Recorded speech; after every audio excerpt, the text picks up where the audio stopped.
It's an issue many people mistakenly believe only happens to men.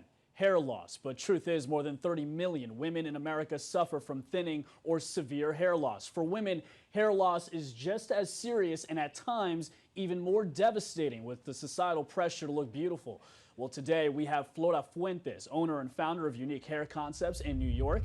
Fuentes has been helping people with hair loss for the last 25 years. And next to her is Kayla Martel. Kayla competed in the Miss America pageant in 2011, despite the fact that she is bald. And Kayla started losing her hair age 11 due to a rare autoimmune condition. And now both spend time speaking to women around the country about hair loss. Thank you both for being here.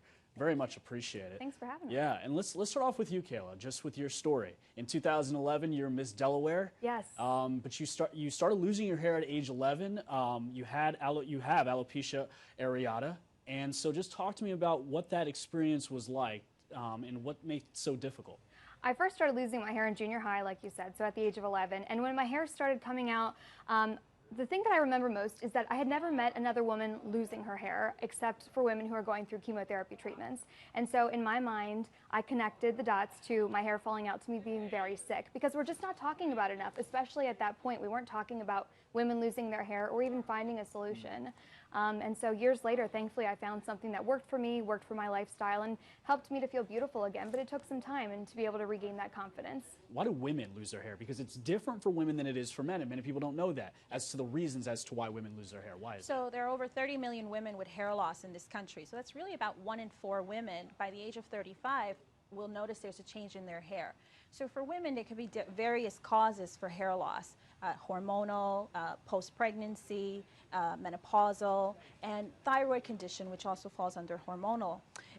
What we have seen more and more now in the past few years is younger women in their mid-20s that are coming in with thinning hair or hair loss. Okay. In Kayla's case, she has alopecia areata, which is, alopecia is the clinical term for hair loss, but areata is the autoimmune condition.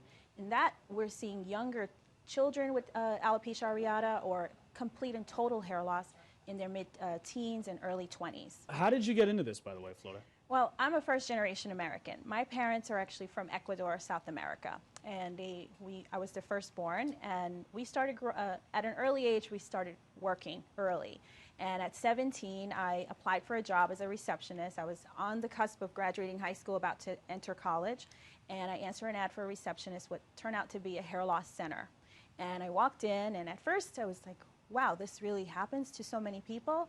And I met a woman who wound up becoming my mentor, and I wound up learning my life's passion at wow. such an early age. And here we are 25 years later, and I love it. I love the transformation. I love helping men, women, and children, but on an emphasis of women's hair loss, because there's so much information out there that's not being given to women right. about their thinning hair. And so this is what I love to do every day. What are you finding in your travels when you're speaking to women? What is it that you're seeing is holding people back, or some of their biggest difficulties in dealing with this situation? First of all, if you're concerned about your hair, you should always first visit your physician and get routine blood work to make sure that there isn't an underlying medical cause. Okay. Many times when the patient gets their blood results, the doctor doesn't see there's anything wrong medically. So it could be what's called androgenetic alopecia, which means genetic hair loss. That being the case, it means it's difficult for a woman to control, and that's where things kind of start to pause for a woman because she doesn't know where to go. Okay. So when we have traveled throughout the country to conduct these women's hair loss seminars, it's really to provide women information as to what options are available for them, what they can do to either prevent further loss of hair, restore their hair. And when we visit these various cities, women come up to us, they hug us, and they're like, thank you, I didn't know this was available. I didn't know that this was available for me. Thank you so much for the work you're doing out there and getting the information out there, because I think that's the very first step, and you both are doing that.